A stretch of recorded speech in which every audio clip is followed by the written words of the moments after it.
Hey everyone, welcome to another episode of Elevate Your AIQ. Today I have the good fortune to speak with Jon Stross, co-founder and president of Greenhouse. Jon talks about his journey into entrepreneurship, where he left his comfort zone and quickly learned to embrace uncertainty and risk. He spoke to me about his mindset for learning and growth, which are a big part of his career success.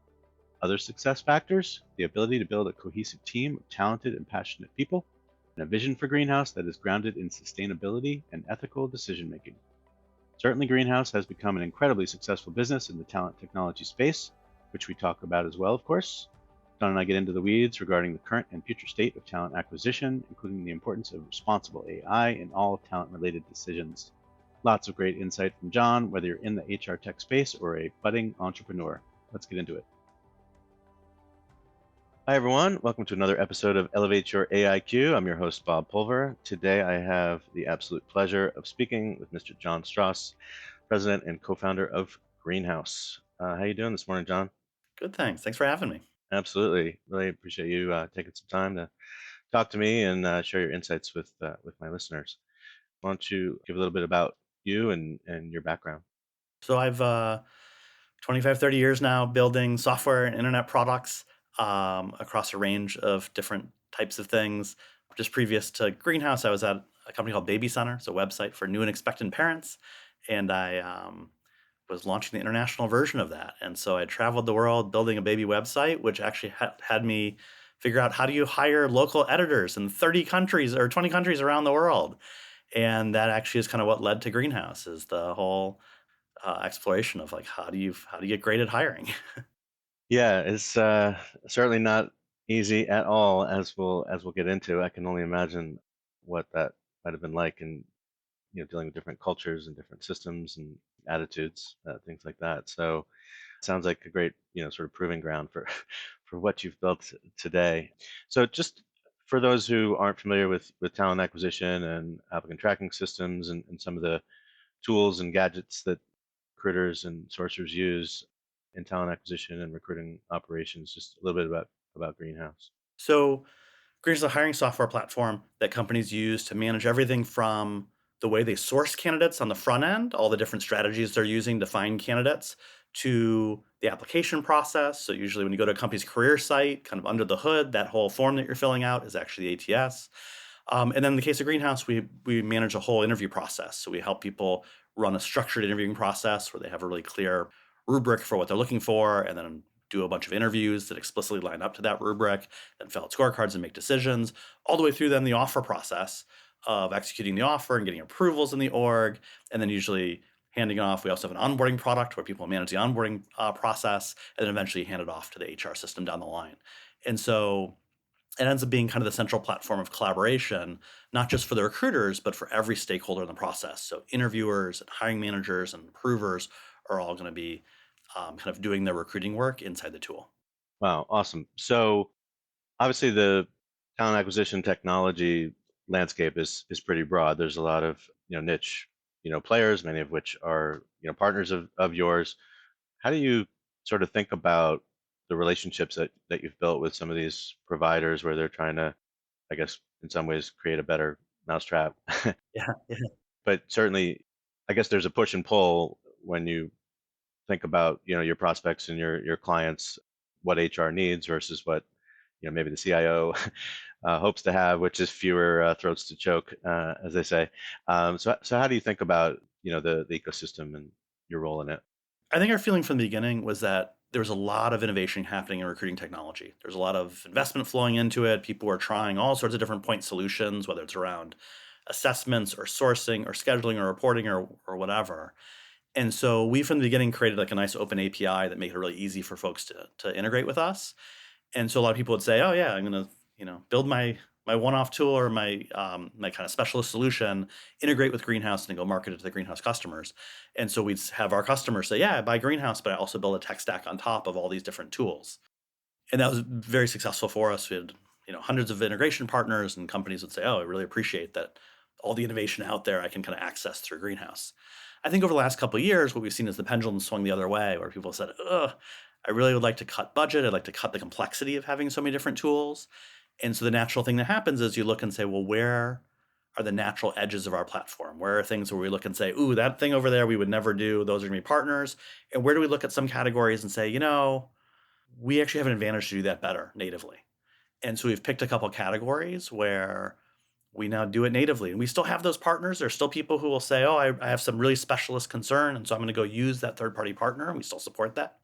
But then there are other areas where we say, I think we can actually do some of that natively. And some people will use it with us. So examples are like the whole CRM sourcing automation is that all the things around getting prospects, finding them, augmenting their profile, putting them in an email campaign. People used to be doing that solely kind of with third-party partners. Now we have native tools that do that, and most people are doing it natively in Greenhouse, but there are still some folks who go outside to other partners. And we're seeing the same thing with reporting and scheduling and things like that. Right. Yeah, I mean, some of those components and sort of subdomains as you move through the funnel, I think are definitely getting a lot of attention these days. Interview, when I was at Talent Tech Labs, we used to call it interview management solutions, but that could be broken apart to interview scheduling, interview intelligence.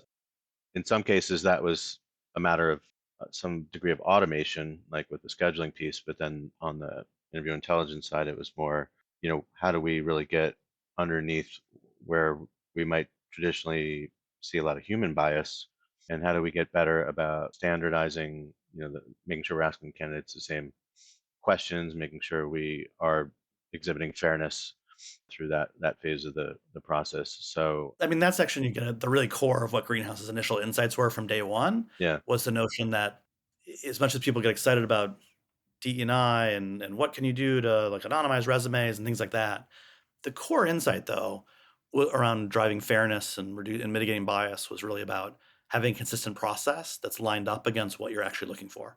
So it's not about somebody's identity, but it's about their ability to actually do the job. And so that was really baked into Greenhouse from day one was the idea that you're going to create a very specific rubric of skills and experiences and personality traits and whatever it is you think is required to be successful in the job. And then you create an explicit interview process that's lined up against that, have every candidate go through that same process, prep the interviewer to say, here's the exact questions you're supposed to ask, and then write down structured feedback afterwards. And so that's the thing that we've always kind of natively had within Greenhouse. Where there's like a neat integration opportunity, it's like the new category of where people are recording the interview, transcribing it, summarizing it, kind of a gong for recruiting, where we yeah, said, well, that's a whole new set of technologies. And there's a bunch of partners doing it. The recent thing we've done is we've seen that a lot of our customers were very curious about the space, but had friction, right? They said, "Oh, yeah, I don't even have the budget," or people are nervous the candidates won't like it, or people are nervous the interviewers won't like it. There's legal questions, and so to help people get over that, we actually just cut a deal with a partner called Bright Hire, where we actually include a couple seats with Greenhouse. It's just an easy way for people to trial it, and we're yeah, getting a lot of people taking us up on the offer because they right. just want to try how does that thing go? Because what we find is, we personally use it. It's a pretty helpful tool. Yeah, no, that's great. It's nice to have that embedded and just try something different within the platform. That's actually pretty clever. I hadn't heard of that before, but yeah, that's a good way for people to do little A/B testing. I think we're finding that category of like recording interviews, like at some level, like it really helps to already be doing structured interviewing to use that product. If you're not doing structured interviewing, if you're kind of making up your interviews as you go, then you're going to get less value out of that product because you're already Yeah, kind of in La La Land. So the companies who are using Greenhouse, who are already doing structured interviewing, I think, are more positioned to like they're the ones who should be adopting these tools, these new tools. yeah. You bring up a topic that I've been thinking about a lot in terms of people's just innate, maturity level as they go and select some of these new tools, right? Whether that's you're in a better position to take advantage of AI if you have, data and analytics maturity, or to your point, you've already got some semblance of structure. And I know you talk about this right at the beginning of your book in terms of the nonsense that happens where you're just like, hey, is anybody available 11 to 12 to talk to this guy? And it's just like no prep, ask these questions. You don't know what was asked before. And so the candidate is just like, this is not a good sign, right? Yeah, I mean, we actually another chapter of the whole book is about the hiring maturity curve, is where we actually go and help diagnose like where are you on that curve, and there's no shame in being at the bottom, but like a lot of companies, Like, being great at hiring is not intuitive. It's not a natural thing that people just figure out on their own. Yeah. The natural thing is you'll hire some superstars who will just run around real fast and be successful on their own, which is good, but it leads to a very inconsistent place where you're kind of dependent on individual recruiters. Yeah. And if they so much as take a day off, you kind of fall apart. And then you end up doing things really differently at different in your different offices. Yeah. And so that's a lot of what's going on with Greenhouse is we're trying not merely to be a transactional platform where you're just doing the various activities of recruiting. Like obviously that's all happening. But the real thing above that is how do we work with you to help you kind of up that maturity curve? And so you can say, yeah, every 6 months or every 3 months, I'm gonna get better at hiring in some meaningful way. And so that's how we build out like our whole service model of what we're trying to help with people is that it's Right. not simply about, did you make your hires 5% faster? Like that's great, but it's really about all the different functions, whether it's from around candidate experience or around how you're sourcing candidates or how you're interviewing, how you're using data analytics to create transparency. Like, how do you get better at those consistently? And to your point, when you're down at the bottom, your ability to use some of these high end tools is like kind of not there yet. It's not like you have to get to actually a somewhat consistent, systematic place where you're hiring systematically before you can actually take advantage of that next level stuff. Yeah. I think it also ties to one of your key, points in the book, which is this isn't about taking a new tool or piece of technology and all of a sudden you're going to go from being a C player to an A player in terms of your hiring ability and maturity. It's about behavior change, and it's about, as you talk later in the book about, changing minds. Like you've got to show them this isn't just about data. It's not just about tools. You've got to show insights. You've got to show the why this works. And so I think if you've got some level of maturity in other areas and you're thinking in a more sort of system thinking kind of way about how all the pieces fit together, you're going to be in a much better position. So this isn't just about just ripping and replacing a piece of technology and we're good to go. I wish the tool was that good, but the truth is it does take Yeah. the commitment of the organization to say like, hey, we're actually going to treat hiring as a first class concept and say we want to be as good at hiring as we are at any other business function. Yeah. And the unlock that happens when your CTO or your head of sales realizes that like, hey, the number one thing that I can do to hit my plan is really about people stuff. It's not about my personal ability to sell or my personal ability to program. It's about my ability to hire and bring and create a great culture and create a great team. Right. And at that moment, like you ask really different questions and you want really different things from your recruiters. And then you have the ability to do things in a really different way and start to differentiate yourself as a company through your hiring process. No, absolutely. So how do you think about the broader sort of talent landscape? We've got talent intelligence. I just spent time in New York at the People Analytics conference and putting these pieces together and just really thinking holistically about, the talent that you need to move your organization forward and taking that sort of 360-degree view of, where talent may exist and whether that's human talent or at this point now we've got to think about, digital labor as well. So just how do you think about the broader sort of talent landscape? In terms of the broader like talent tools landscape of the different tools across those things, or just more generally, like if you're sitting there as a chief people officer, how do you think about this broadly? Probably more towards the latter, but I'm just thinking about like, all these different hidden talent pools. You've got potentially, freelance people to pull in, contingent workforce, which might still be owned by, procurement and in a supply chain kind of sense, as if people are, widgets. And then you've got, of course, your internal talent that already that could have transferable skills to shift and reskill and things like that. I think it feels like we're actually in the middle of a great shaking up of all of that, right? If you put all these different trends together of the ability to work remotely or like not from the home office. And as much as people say, oh, well, like we're going to get people return to office, it's like there's still more flexibility. Like this, the cat's out of like the horse is out of the barn at some level that people have realized that you can be productive from a lot of places, which changes where you can recruit. You're not having to only recruit from the people who are within commutable distance to your office. Yep. The ability to have more flexibility, like when we talk about a bunch, is moms coming back to the workforce after being like a stay-at-home mom for 15 years, huge amounts of talent, and saying, but I need extra flexibility. And used to be like, oh, well, that's a problem. And now it's like, that's not a problem. And there's a Yeah. great, hugely underappreciated talent pool there that I think more companies are waking up to realize like, oh, there's like a talent arbitrage thing here where there's like really valuable people who are undervalued. Then to your point, like gig labor, or the notion that there may be more things that you can do with contractors disrupts things. And then geographically, if you're saying, well, God, it used to be that, everybody had to be there in the office, but now you're even going farther and saying, well, if it's a totally remote team or I can make a remote team work, why do they have to be in the US? Can I go to a more low cost place? And it used to be like, oh, you'd only outsource for like low skill things. Now it's like, oh, no, no, no, there's skilled people all over the world. That's right. And the next one is AI, right? If you're saying like, hey, are more things possible? Like, are more jobs going to get disrupted? And I think everybody's still trying to figure out how much of that's true or which jobs or to what extent. But all of these things are making the question of like, what's your talent strategy way less clear than it probably would have been 20 years ago, Yeah. right? There's way more decisions to make here and ability to be creative about how are you going to do these things. Yeah. Absolutely. So we talked a little bit about like some of these concepts under the responsible AI umbrella when we spoke at HR Tech. And one of the programs that piqued my interest is something you recently announced. I think it's still in beta, the Greenhouse Verified, program. I thought maybe you could just spend a few minutes, unpacking that. So let's start at the beginning before we get to like that Yeah. specific feature or product. One of the overall dynamics that we're seeing in the market that I think this isn't news to anybody is that the candidates are feeling that they're in an arms race with each other, right? You go on social media, everybody's saying, "Oh, I applied to 100 jobs." Like, well, I applied to 150 jobs, and so you're feeling if you don't apply to 100 jobs, you're falling behind, right? And then you say, "Well, I'm using AI to personalize the resume and cover letter for each job." It's like, "Well, then I have to too."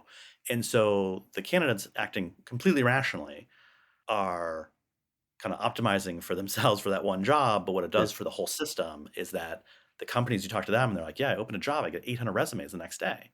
And I'm not sure that they're actually real. I'm not sure that they really want to work at this company. And so the whole system's kind of getting bad on both sides, Yeah. right? There's like greater angst than ever. And this is a case where AI, I don't think, is making it better. It's making it worse.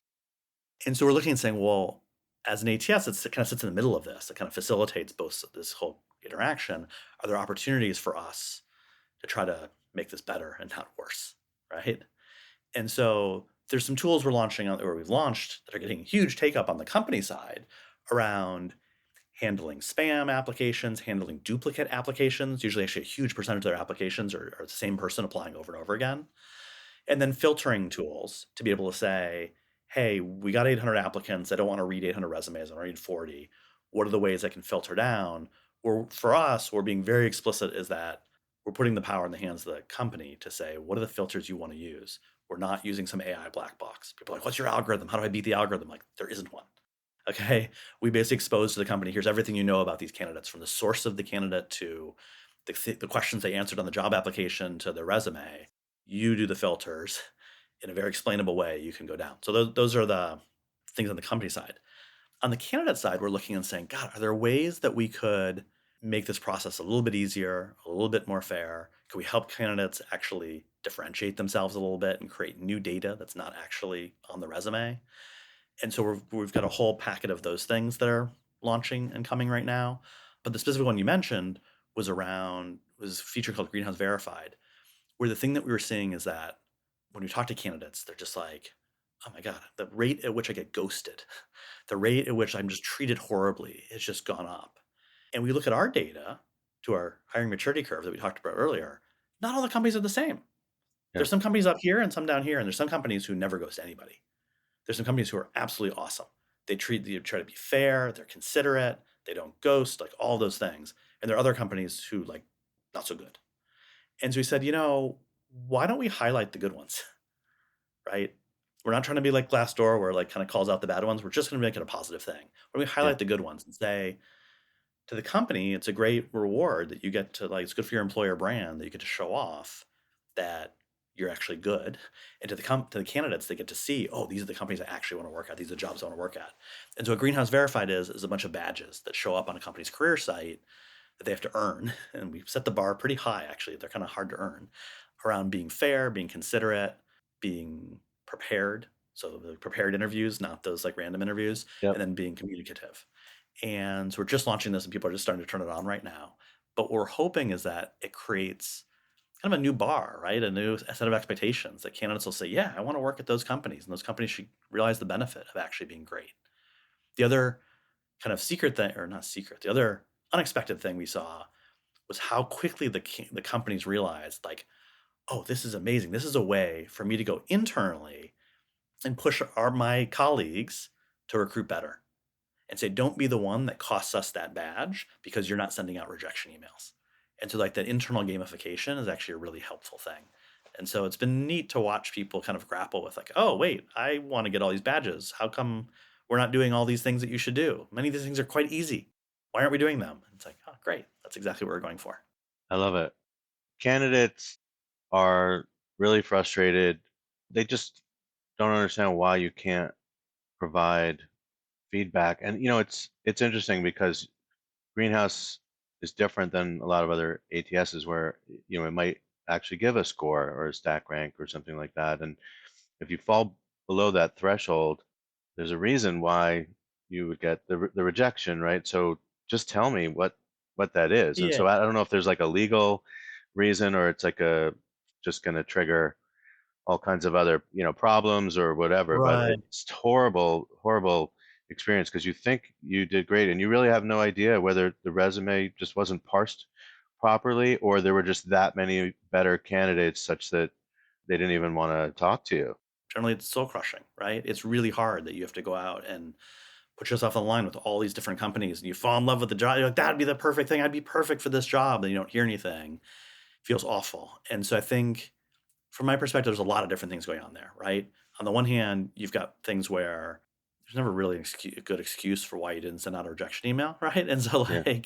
so there are folks who get sloppy, right? Or they get really focused on the folks moving forward and they don't go back and loop back and go back to the folks who they're rejecting. There is an element of people are saying, I'm trying to preserve my time. If I go back and I do a phone call with every person and tell them here's exactly what happened, and they're going to argue with you and say, no, no, no, you're wrong. I'd be awesome at that. You're like, it's a huge time suck. I've always thought there's also like an emotional component from the recruiter side is that, your job as a recruiter is to like find candidates and build connections with them and try to see why they would be good at your company and then go to the hiring manager and say, hey, I found 5 people. They're awesome and then go through the interview process and they pick one and now you have to go back to 4 who you just built a connection with. If you did a good job, you built a connection with that person and now you have to go back and tell them no. It's really hard. And if you have to do that 50 or 20 times a day or hundreds of times a day, Yeah. like in some ways, I always think the opaqueness of the recruiting process is a way to preserve the mental health of the recruiter, which I know isn't great from a candidate perspective, but I do have empathy for why people don't always go back and have those conversations. Well, it's not easy to break up with somebody, You right? got it. You got it. Right. So that said, like, can people at least get back to them promptly and send them an email? Like, sure, yes. It may not have Yeah. all the information that you wish it did. I will say the other thing happening right now is that in a world where everyone's getting 800 applications and people are using different strategies to kind of cut through them. But I think a common strategy that folks use is they look at the first 50 or they do their filters and they find 50 and they, oh yeah, I found 10 I want to interview and that's it. And they may not have like looked at all the rest of them. And so you'll say, I was perfect for that job. Why didn't they like me? It's like, they never looked at you.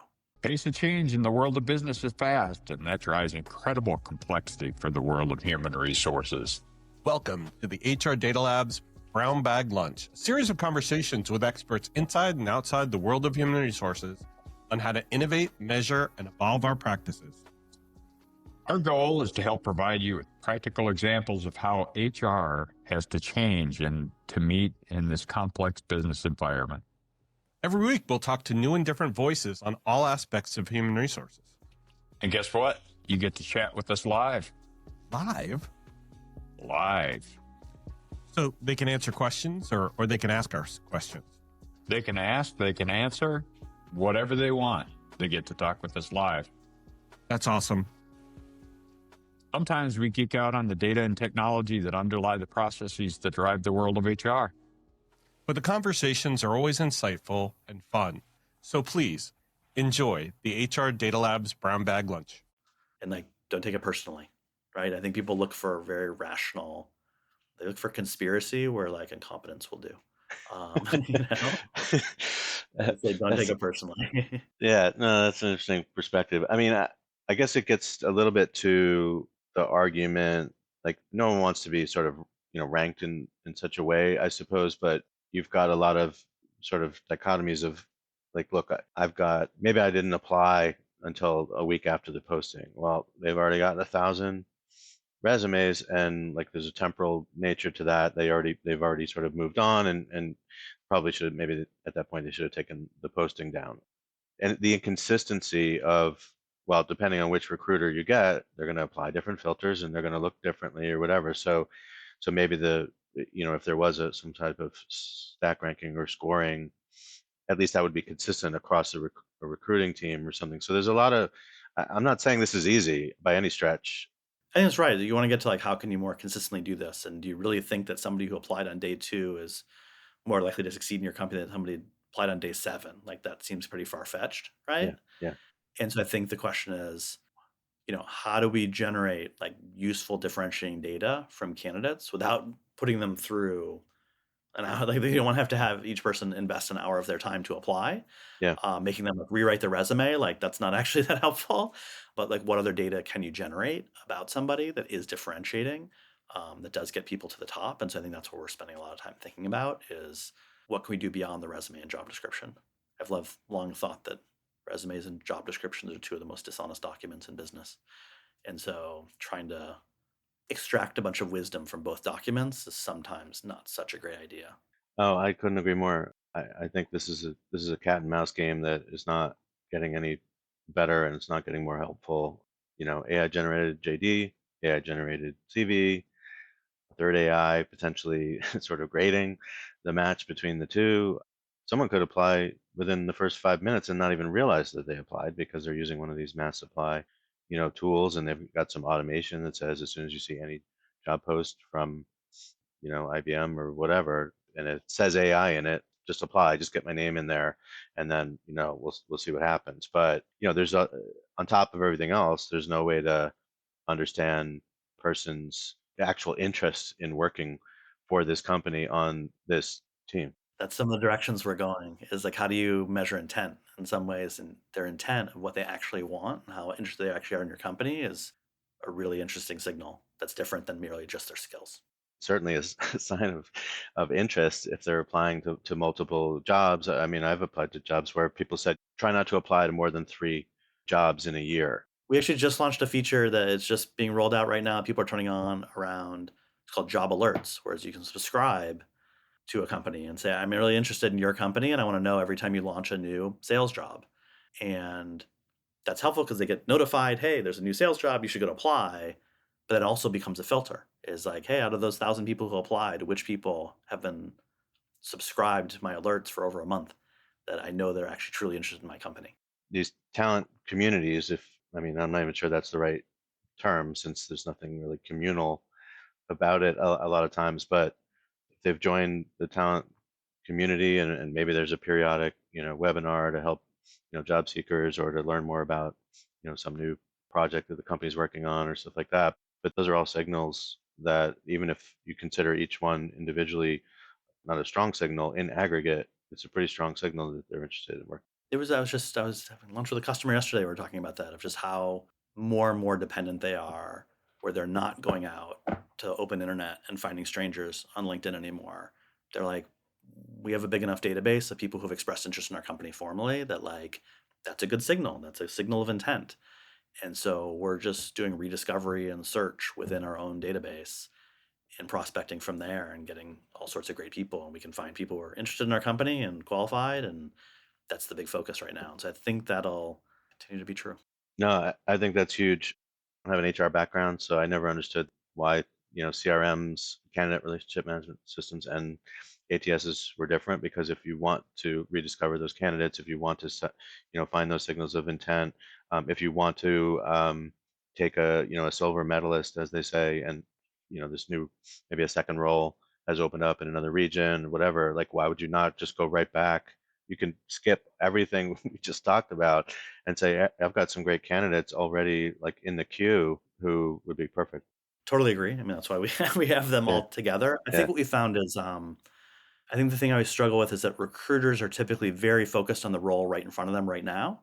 And so they're very focused on the candidates that they're moving forward, and less focused on the candidates that they're not moving forward, and not having the long-term view that all these candidates I'm not moving forward are actually my prospects for the next job I'm going to have. And it may not be me, it may be a colleague of mine 6 months from now, but that asset of all these people who you're meeting, you're collecting information about them, and you're getting them to be interested in your company, that's a whole asset that it's not going to pay out for you on this role, but it is going to pay out down the line for your company. And so I think that's just a natural maturation thing as people realize that and figure out that the skills that you would do with a CRM in a sales and marketing context, you have to start bringing those skills over to a recruiting context and have people whose job isn't solely about filling the next 3 roles, but about building that database and nurturing those folks so that you are having that, realizing that database is an asset that's going to pay off down the line. That's just a different mindset that if you're a overworked, understaffed recruiting team who's just trying to who's been, they cut the size of your team and said hire 10% more, it's hard to have that long-term view. And so they tend to have a very short-term view, unfortunately. Yeah, I think it ties to how you incentivize and measure people as well, right? Like, do you look and see, are people thinking about how the team is performing, how the team is, providing a better, candidate experience, and instead of just worried about, throughput, right? Yeah. I mean, but I guess this is the overall meta point, even back to Greenhouse Verified, is that companies are taking really different choices right now. There's some companies who are saying the thing I'm aspiring to with hiring, this real high-end thing, I want to have a great candidate experience. I want to be able to attract the very best people. I want to build this whole community. I want to be able to be predictable and fast. I want to have more fairness, create more diversity in my organization, and really say hiring is going to be a differentiator for my company. Even in a moment where I say, well, I might be hiring less. It's like, yeah, but each of the hires we make are going to be that much more important.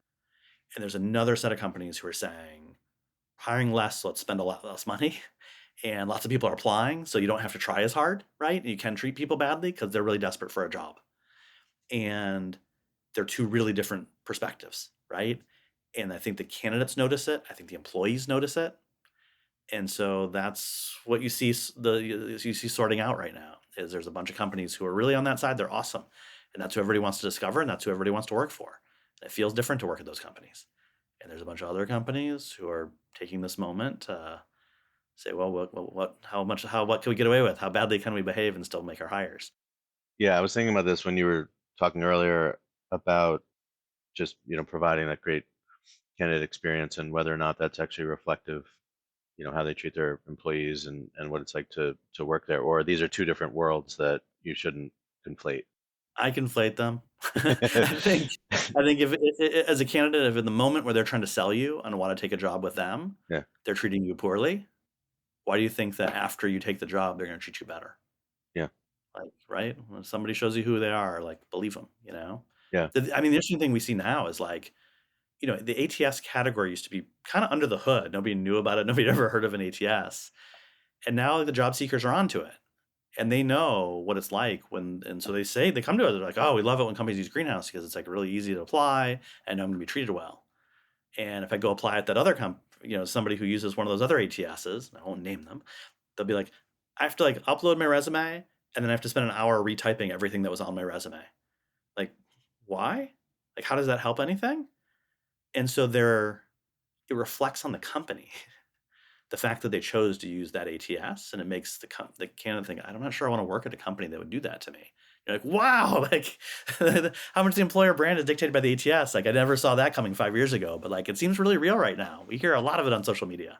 I have an issue with this just because I recognize, as frustrating as it is to launch an application and see what system they're using and know what I'm about to spend the next 30 to 40 minutes doing, all because I recognize that this is an opportunity that I'm actually interested in and I want to get to the other side, and this is just a necessary, evil. But that exact scenario, the last time that happened to me, I just flat out refused to fill it in. So the very first rich text field, I said, I'm not playing this game. Your resume parsing engine is a joke. Just look at the resume, right?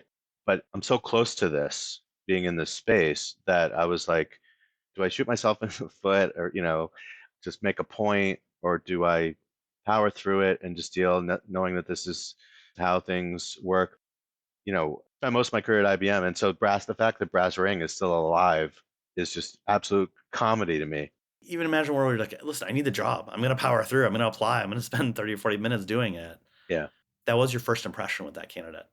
Yeah. So if you are sitting there as a company saying, no, we have to go win candidates. I get that we're getting tons of applicants, but ultimately we have to win over that employee and the people we want to hire. If we want to hire the best folks, that they're going to have choices to apply different places or to get jobs in different places, and we want to win them. Is that really the first impression you want? Yeah.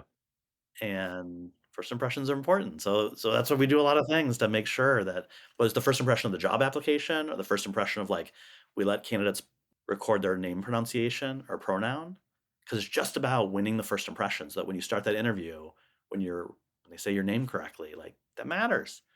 And you see a bunch of companies who have the mindset that yeah, I care about that. I want to get those things right. They don't cost anything. Pronouncing Yeah. somebody's name correctly or not misgendering them, like, and the candidate really appreciates it. So it's like, are you trying or are you not trying? Right. And I think that's what people are looking at.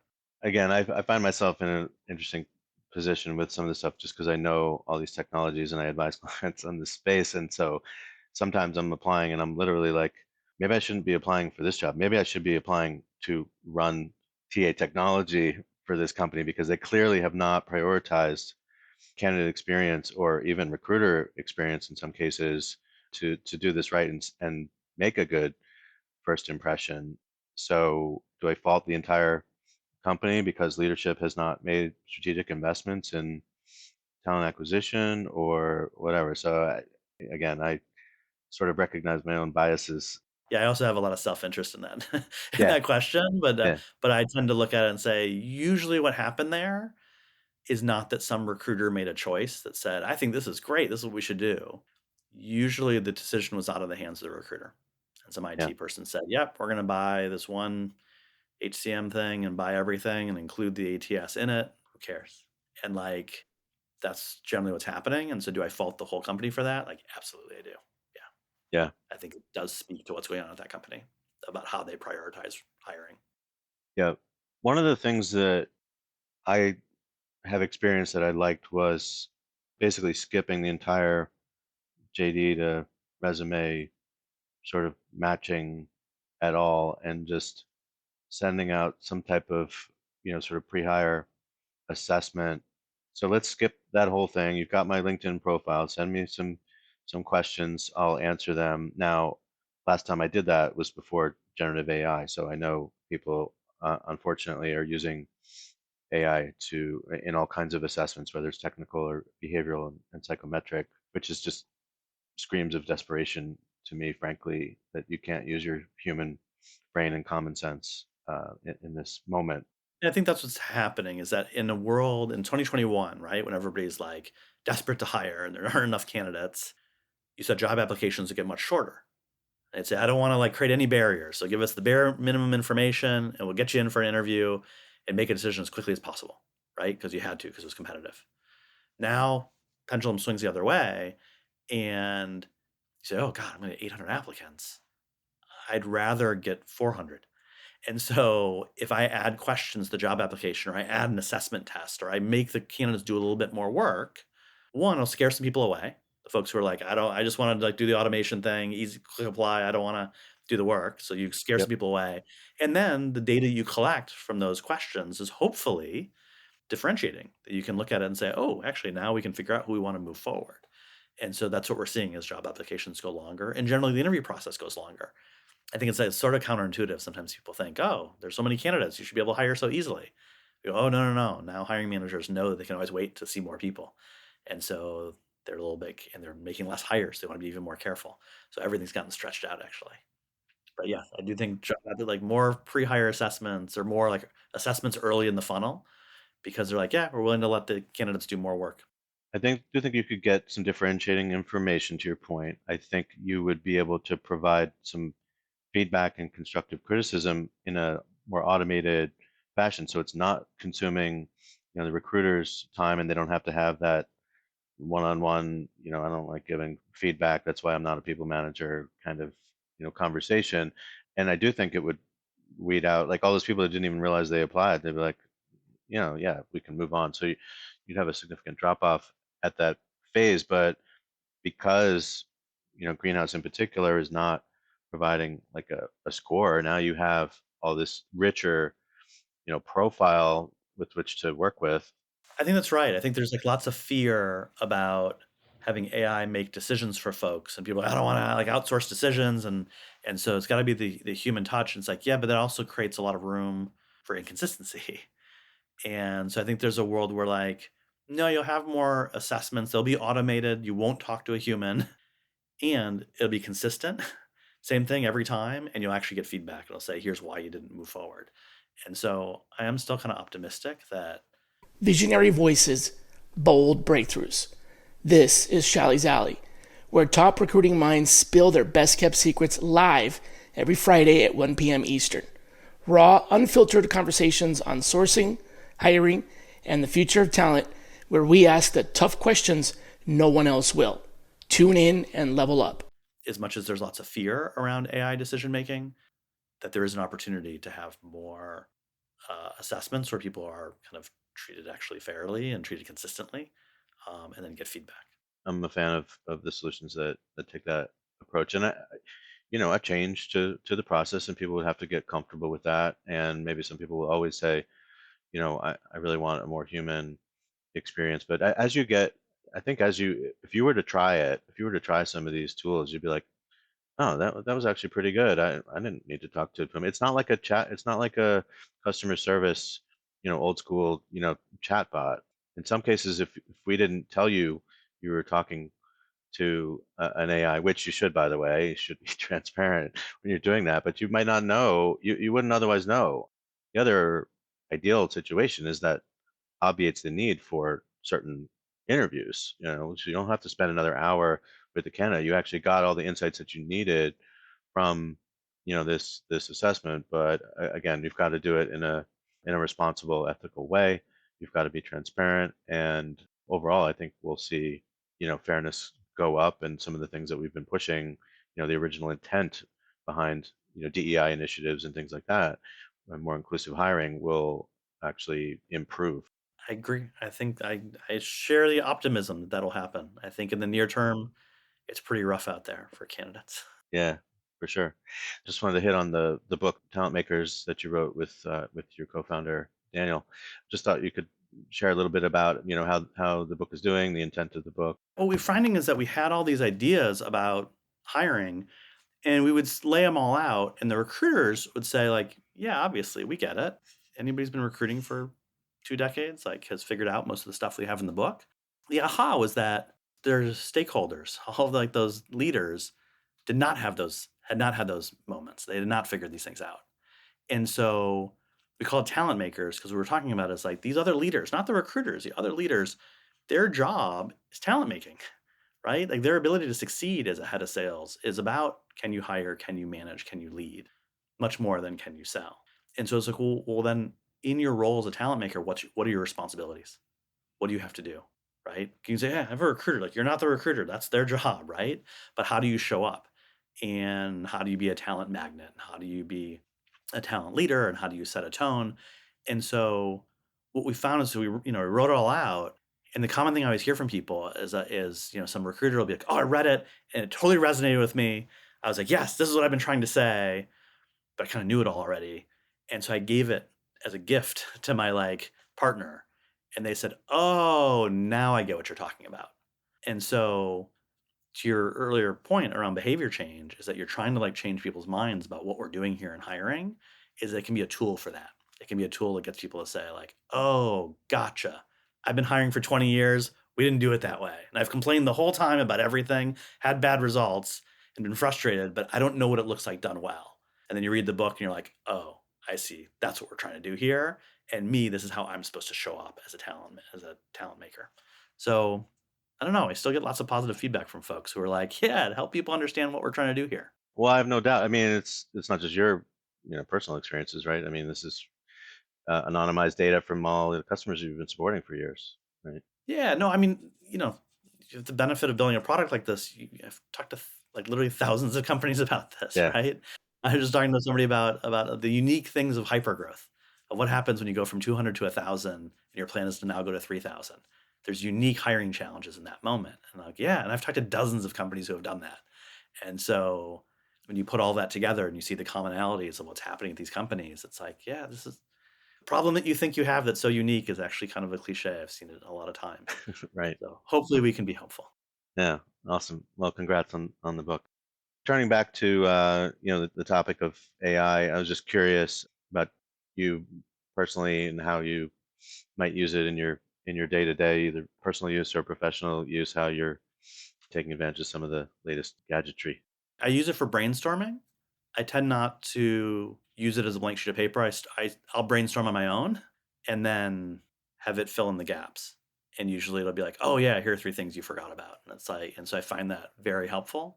So maybe it'll accelerate the time that I go from like nothing to a good rough draft. Right. I had one around hiring. I was trying to hire a role, and I was like, God, there's like a lot of different ways that like this title has a lot of different personas. There's a lot of different ways that somebody could do this job. And it laid it out and said, here's the 5 different ways. And so I went and did informational interviews, and people were like, yeah, you have it. And I was like, whoa, wow. I had like short circuited that whole learning experience really quickly. Right. Nice. So I use it a lot around brainstorming. I think separately, I could answer the question. I could answer this question in a lot of ways.